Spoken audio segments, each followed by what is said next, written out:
Animal లాంటి most violent character చేసిన తర్వాత రణబీర్ ఎలాంటి సినిమా చేయబోతున్నాడు? మళ్ళీ బ్రహ్మాస్త్ర సైడ్ వెళ్తాడు అన్నారు. కానీ రణబీర్ బ్రహ్మాస్త్ర సైడ్ కాకుండా ఈసారి అంతకు మించి అనే ప్రాజెక్ట్లో నటిస్తున్నాడు. అదే రామాయణం.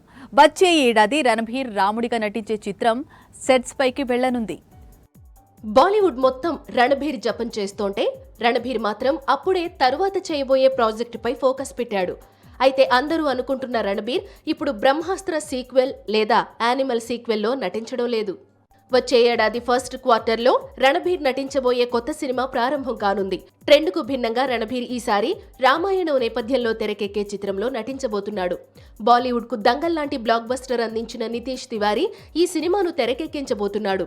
మొత్తం 3 భాగాలుగా తెరకెక్కే రామాయణంలో మొదటి భాగాన్ని 2025లో విడుదల చేసేందుకు ప్రయత్నాలు జరుగుతున్నాయి. నితీష్ తివారీ తెరకెక్కించే రామాయణంలో రణబీర్ రాముడిగాను, సాయి పల్లవి సీతగాను నటించనున్నారు. అలాగే రావణుడిగా రాఖీభాయ్ కనిపించబోతున్నాడు. రణబీర్ రామాయణానికి రాఖీభాయ్ వచ్చే ఏడాది జులై నుంచి డేట్స్ కేటాయించినట్లు సమాచారం. ఇక ఫిబ్రవరి లేదా మార్చిలో ఇదే సినిమా VFX ట్రైనింగ్ కోసం రణబీర్, సాయి పల్లవి లాస్ ఏంజల్స్ వెళ్లనున్నారు.